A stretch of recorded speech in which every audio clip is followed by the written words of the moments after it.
প্রিয় ছাত্রছাত্রী কেমন আছো? আশা করি সকলে ভালো আছো। আজকে তোমাদের কাছে নিয়ে চলে এসেছি শিশু কেন্দ্রিক শিখন পরিচালনার দক্ষতা এই টপিকটার উপর একটা মাইক্রো লেসন প্ল্যান নিয়ে।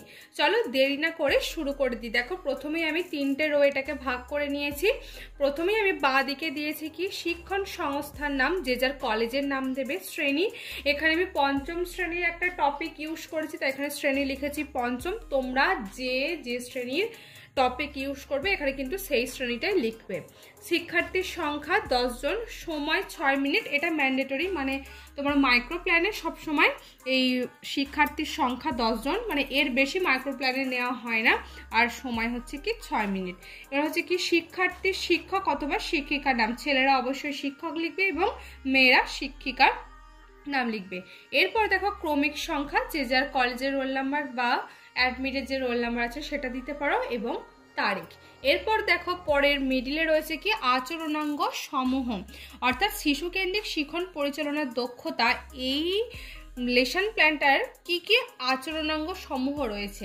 প্রথমত হচ্ছে শিক্ষার্থীর সক্রিয় অংশগ্রহণ, দ্বিতীয় হচ্ছে ধারাবাহিকতা বজায় রেখে মত প্রকাশ, তৃতীয় হচ্ছে শিক্ষার্থীর মধ্যে পারস্পরিক মত প্রকাশ, এবং চতুর্থ হচ্ছে শিক্ষার্থীর দ্বারা সিদ্ধান্ত গ্রহণ।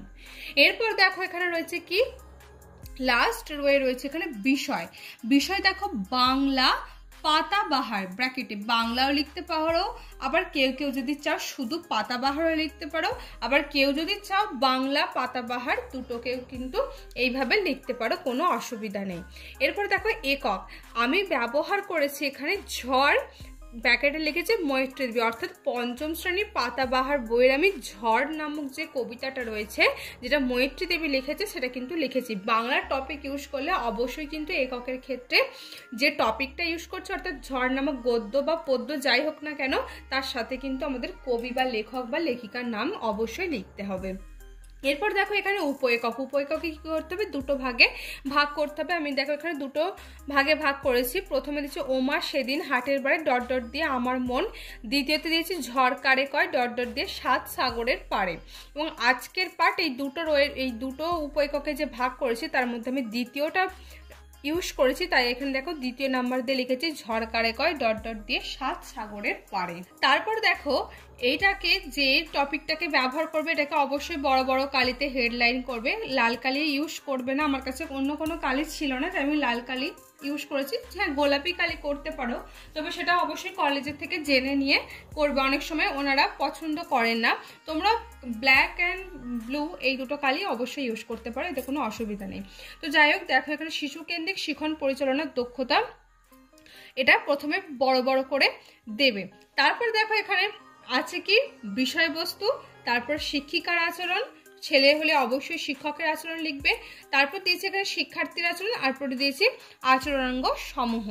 এবার দেখো বিষয়বস্তুতে দিয়েছি ঝড়, ব্র্যাকেটে মৈত্রেয়ী দেবী। এবার দেখো সুপ্রভাত বন্ধুরা, কেমন আছো? ভালো আছি। আচ্ছা বলো তো আমাদের কটি ঋতু আছে ও কি কি? আমাদের 6টি ঋতু আছে। শিক্ষার্থীর সক্রিয় অংশগ্রহণ। রিনা তুমি বলো তো 6টি ঋতুর নাম কি কি? 6টি ঋতুর নাম হলো গ্রীষ্ম, বর্ষা, শরৎ, হেমন্ত, শীত ও বসন্ত। আচ্ছা সুদীপ্ত বলো তো এখন কোন ঋতু? এখন তো গ্রীষ্মকাল, ধারাবাহিকতা বজায় রেখে মত প্রকাশ। গ্রীষ্মকাল কোন কোন মাস নিয়ে হয়?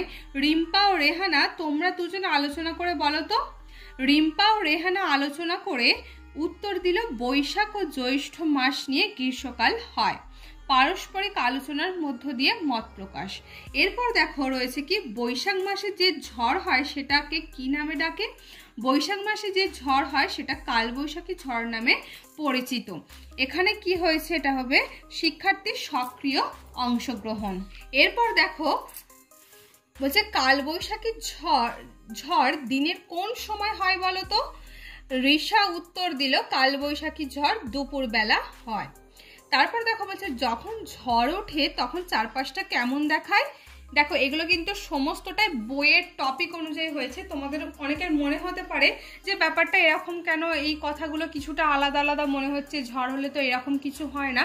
ব্যাপারটা কিন্তু সেরকম নয়, এটা কিন্তু সম্পূর্ণ বই থেকে বইয়ের অর্থাৎ কবি মৈত্রী দেবী যেটা লিখেছেন আমি কিন্তু সেইটার উপর ভিত্তি করে লিখেছি। তোমরা জানো এটাকে নিয়ে কেউ ইস্যু বানিও না যে 4-5টা কেমন হয় বা আমি যে উত্তরগুলো দিয়েছি সেটা যথাযথ নয়, এটা অনেকের মনে হতে পারে, কিন্তু এটা সম্পূর্ণ টপিকটার উপর ভিত্তি করে কিন্তু দেওয়া হয়েছে।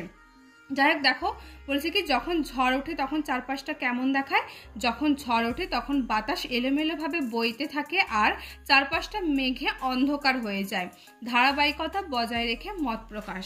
এরপর দেখো বলছে যে ঝড় কবিতাটিতে যখন ঝড় উঠেছিল তখন লেখিকা, এটা লেখিকা হবে না, এটা কবি হবে, কারণ এটা যেহেতু কবিতা তাই এটা হবে কবি কি করছিল তখন, এটা লেখিকা হবে না, তখন কবি খেলতে গিয়েছিল।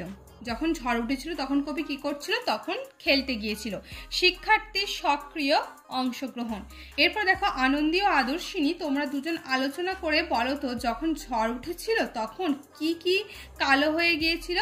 আনন্দী ও আদর্শিনী আলোচনা করে উত্তর দিল, যখন ঝড় উঠেছিল তখন চাঁপার বন, বকুলতলা, আকাশখানা আর জলটা কালো হয়ে গিয়েছিল। পারস্পরিক আলোচনার মধ্য দিয়ে মত প্রকাশ। এরপর দেখো বলছে এই মেঘটি শেষে কোথায় চলে গিয়েছিল? মেঘটি শেষে 7 সাগরের পাড়ে চলে গিয়েছিল। শিক্ষার্থীর দ্বারা সিদ্ধান্ত গ্রহণ। তো আজকের ভিডিওটা এই পর্যন্ত, আশা করছি তোমাদের সকলের ভালো লাগবে। যারা এখনো পর্যন্ত পালকুমার স্টাডি চ্যানেলটিকে সাবস্ক্রাইব করোনি তারা কিন্তু অবশ্যই চ্যানেলটিকে সাবস্ক্রাইব করে নিও।